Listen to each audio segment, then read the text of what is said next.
Au début, c'est vrai qu'on a appelé des médiums pour comprendre.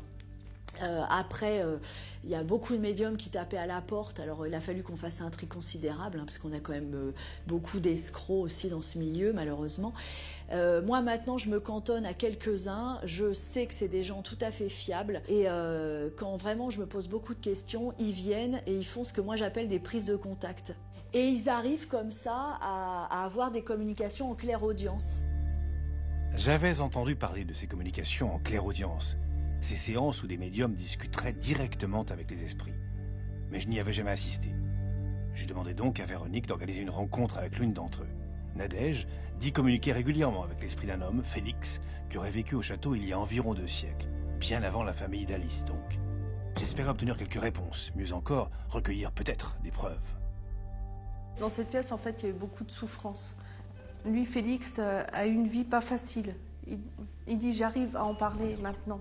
C'est une discussion toujours entre leur monde et le nôtre. Mais c'est vrai qu'il y a des fois où quand ils ont envie de dire quelque chose, quelle que soit l'heure, ça peut être en pleine nuit, ils viendront et ils vous le feront entendre.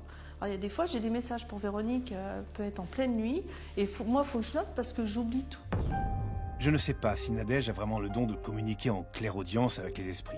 En tout cas, elle ne put m'en fournir la preuve formelle.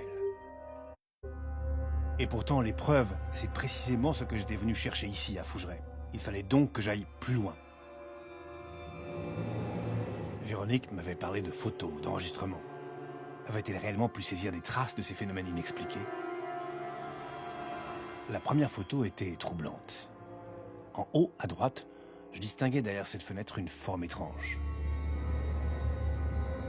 L'autre photo était plus parlante encore. Au premier regard, un simple nuage de fumée. Mais en observant mieux, je découvris le profil d'une femme. Et ce qui me troubla le plus, ce furent les enregistrements de voix venues d'ailleurs, saisis avec un dictaphone par Véronique.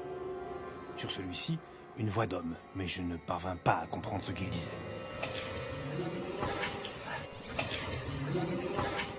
Sur l'autre, j'entendis distinctement « T'es qui ?» prononcé par une voix qui, Véronique me l'affirma, n'appartenait à aucune des personnes présentes. T'es qui, s'il vous plaît? Avec un appareil, une photo normale? T'es qui, s'il vous plaît? Avec un appareil, une photo normale?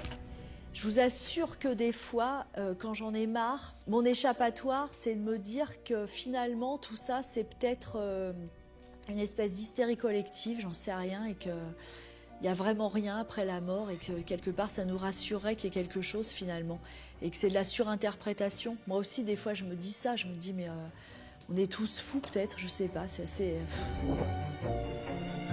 Je pense pas que je sois folle et j'ai arrêté de me poser la question honnêtement parce que c'est vrai qu'au début on a tous cru un petit peu qu'on hallucinait, on s'est posé vraiment des questions sur nous-mêmes mais moi oui j'y crois honnêtement.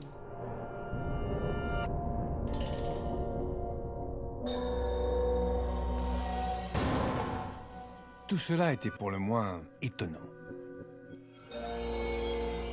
Des photos, des sons d'origine mystérieuse, une jeune fille qui transmettrait sa maladie à travers la mort, un esprit prisonnier des lieux.